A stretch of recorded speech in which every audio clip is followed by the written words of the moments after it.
کچھی کا مسئلہ جو نا صرف پراپر ایک ٹرائب کا نہیں ہے کہ صرف لیڈی ٹرائب کا ایشو ہے، اس میں 4 بندے شہید کیے گئے ہیں. یہ ایک جنرل ایشو ہے.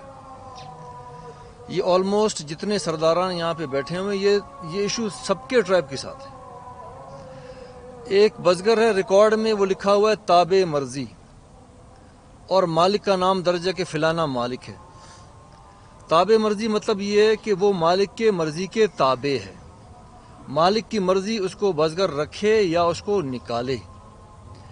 اگر مالک کسی نافرمانی کی وجہ سے بزگر کو کہتا ہے بھئی آپ میری بزگری کے لیے فٹ نہیں ہو، آپ نے یہاں سے چلے جانا ہے، تو وہ بزگر مالک کو کہتا ہے کہ بھئی آپ کو میں زمین پہ نہیں چھوڑوں گا.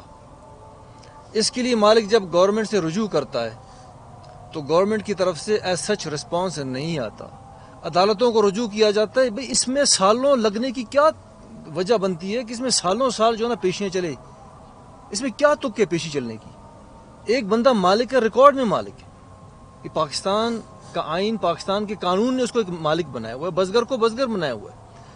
تو بزگر کو کیا حیثیت ہے، اس کو کیا اتھارٹی ہے کہ وہ مالک کو کہ بھئی میں آپ کو بزگری نہیں دیتا، میں آپ کو آپ کے حصے کا اناج نہیں دیتا. تو اس کے لیے سالوں سال پیشیاں چلتی ہیں. اس میں ریزن کیا ہے پیشیاں چلنے کی بھی؟ تو ان چیزوں کو ان کا تدارک ہونا چاہیے. اگر ان کا تدارک نہیں ہوتا ہے تو پھر آپ قبائل کو فورس کر رہے ہیں کہ بھئی ہم نہیں کر سکتے ہیں یا ہم نہیں کرنا چاہتے، ہمارے انٹینشنز نہیں ہیں کرنے کے لیے.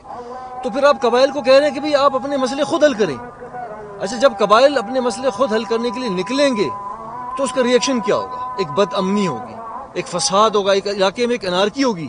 اس جرگے کا مقصد بھی یہی ہے کہ ہم جو رسپانسبل لوگ ہیں ان کو میسج پہنچائیں کہ بھئی اس چیز کو آپ نے کنٹرول کرنا ہے. اگر آپ نہیں کرتے ہیں تو اپنے جائیدادوں کو کوئی چھوڑنے کے لیے تیار نہیں ہے. تو پھر قبائل کو آپ مجبور کر رہے ہیں، اس کی رسپانسبلٹی بھی آپ پہ ہے. اگر لوگ کشت خون کی طرف جائیں گے اس کی ذمہ داری بھی آپ کی ہے. آپ اس چیز کو روکیں.